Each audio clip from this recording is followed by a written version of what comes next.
Et bonjour tout le monde. On se retrouve aujourd'hui pour une nouvelle vidéo avec le retour du top 14. Top 14 ce week-end. Avec pas moins de 7 matchs. 7 matchs à l'affiche tous les samedis. Donc là au moins on n'est pas embêté. Et un match aussi le vendredi soir. La grande finale du 6 Nations avec un France-Écosse, pardon. De toute beauté. De toute beauté. Bon, déjà, on commence, les gars, avec, comme d'habitude, le petit bilan du week-end dernier. Comme d'habitude, j'ai envie de te dire à 100%.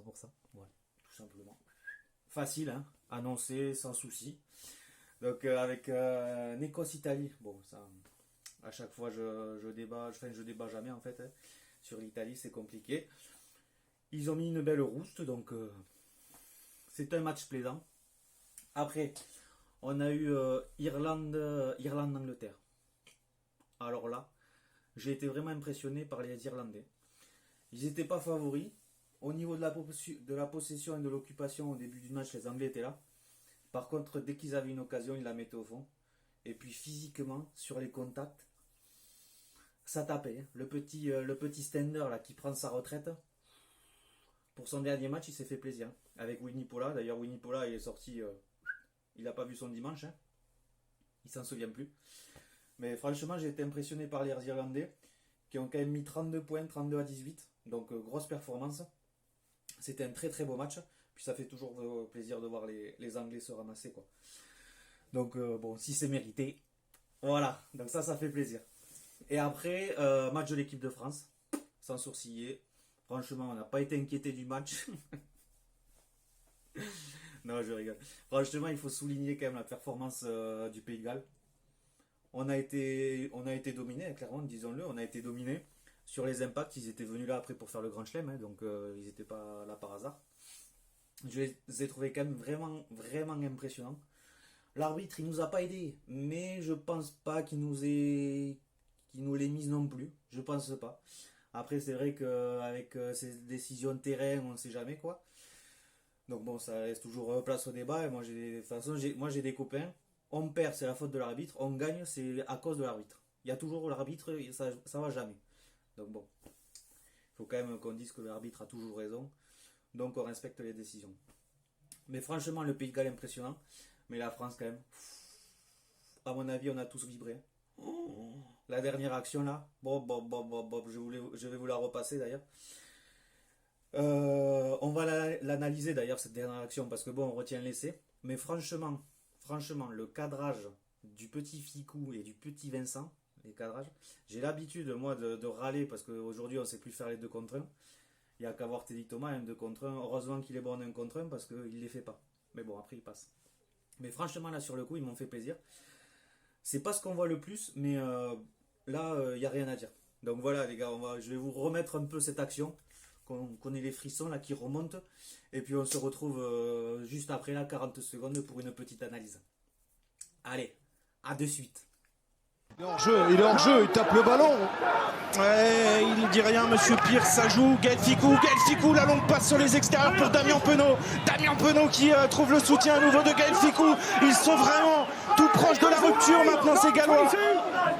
Serein avec Vakatawa en puissance. Allez, sortez-vous les Gallois, sortez-vous le ballon là encore. Allez faire preuve de patience et de maîtrise dans ces derniers instants. Ce ballon vaut très cher. Baptiste Serein le libère. Charles joué en pivot. Encore. Tamac. Ficou sur un planche. Forcément. Pour les célébrités. C'est incroyable. Les frissons qui reviennent, oh là là, mais qu'est-ce que c'est bon. Qu'est-ce que c'est bon, putain, c'est bon. Donc, comme je vous ai dit, on va quand même analyser cette petite action qui pour moi quand même Ficou et Vincent c'est pas fait, hein. Ils font la différence et donc je voulais le souligner quand même et le montrer quand même pour voir tout le travail. Donc on démarre, on est 4 contre 3. Le Pays de Galles ils sont mal. Je compte Tipuric dans les 3 parce que lui au plaquage c'est un monstre. Il court, là c'était la fin donc ils en pouvaient plus mais il y était quand même. Donc ce qu'on voit, c'est quand même qu'il y a 25 mètres entre le dernier défenseur du Pays de Galles et la touche. Ça sent un peu le roussi. Mais bon, voilà. Regardez, au niveau des courses, toutes les courses des Français vont vers la touche. Donc la défense du Pays de Galles, hein, c'est pas compliqué. On court vers la touche et on voit ce qui se passe. Et c'est ça. Hein. Et donc Dulin, là, il reçoit le ballon, il se fait couper en deux. Hein. Lui non plus, il voit plus son dimanche. Hein. Enfin, en tout cas, ses côtes. Et c'est ce qu'on voit très bien. Regardez, le 9, là, le dernier défenseur du Pays de Galles, lui, son objectif, c'est de courir vers le poteau. Lui, il n'y a pas... De toute façon, il a que ça à faire. Hein. Tout ce qu'on voit maintenant, c'est que Ficou, là, il fait une passe sautée pour montrer qu'il a la technique, etc. Mais ça vaut rien. On fixe aucun défenseur. Donc il y a les deux derniers défenseurs du Pays de Galles, ils courent vers la touche et Dulin se fait découper. Tout simplement. S'il revient à l'intérieur, il y a North qui arrive en travers, un V12 hein, lancé, ça fait jamais du bien aux côtes. Donc voilà. Et donc là, regardez, on va faire un petit arrêt. Il y a Ficou qui part vers l'extérieur et puis là, il va rentrer sa course. Et ça, les gars, rentrer sa course pour cadrer les mecs, il n'y a que ça de vrai quoi. Donc on voit que North, il est obligé de s'arrêter. Il ne peut plus courir vers la touche, donc lui éliminé. Et le dernier défenseur, je crois que c'est le petit 9, pareil, il est obligé de se concentrer sur son défenseur. Et donc après là, c'est des cadrages. Vincent quand même, belle passe sur le pas, pas en avant, à souligner aussi. Parce que ça d'habitude, il y en a avant de 3 mètres.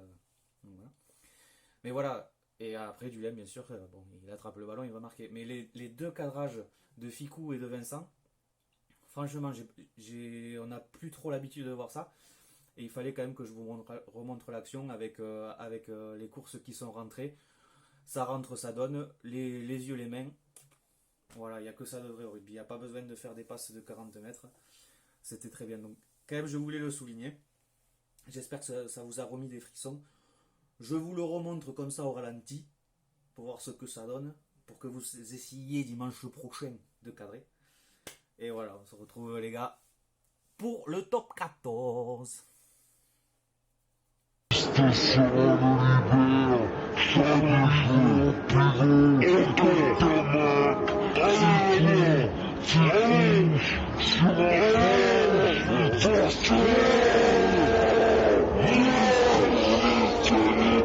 Donc ce week-end, allez on y va, c'est parti. On va se régaler, le top 14 samedi, tous les matchs le samedi.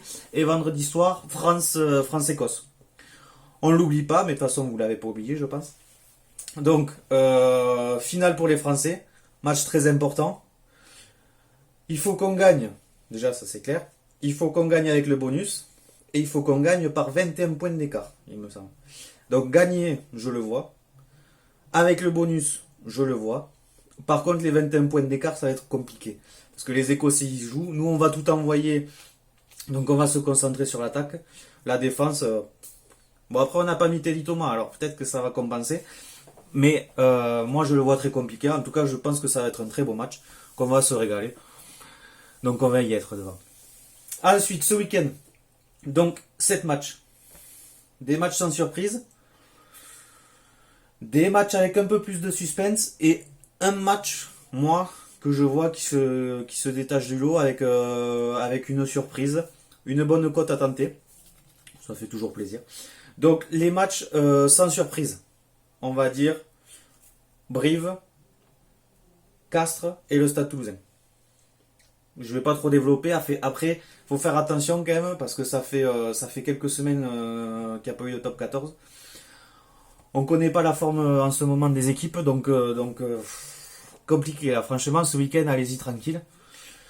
Moi, je vais vous donner mon ressenti, mais après, c'est tout quoi. Il y a pas d'analyse fine, il y a pas de non. Donc, moi, je vois Castres, je vois Brive, je vois le Stade Toulousain s'imposer à domicile, sans trop sourciller. Après, je vois le Racing aller gagner à l'extérieur contre Bayonne. Bayonne qui a fait de très grosses performances ces derniers temps, mais là, contre le Racing en forme, je ne les vois pas gagner. Donc, je mettrai le Racing. Je mettrai des beaux matchs, donc Bordeaux et Lyon. Victoire de Bordeaux, victoire de Lyon, respectivement contre La Rochelle et contre Toulon. En temps normal, j'aurais mis Toulon, mais là, sans charnière, c'est compliqué. C'est compliqué, donc je vais rester sur Lyon. Donc victoire à domicile de Bordeaux et de Lyon. Et le match pour moi où il y a le plus de suspense, c'est pour moi Stade Français Clermont. Voilà, au Stade Français il manque des cadres. Si Clermont résout son problème d'indiscipline, notamment en mêlée, et qu'ils arrêtent de faire des fautes, ça fait mal quand même, clairement. Donc voilà, moi je les vois s'imposer. Il y a une cote à 2,10 qui est intéressante pour moi. Donc c'est là où je vois le plus de surprises. Donc une fois n'est pas coutume, je vois Clermont. Donc j'espère que je serai entendu. Mais voilà, on va avoir un bon week-end de top 14 de reprise, ça va faire plaisir.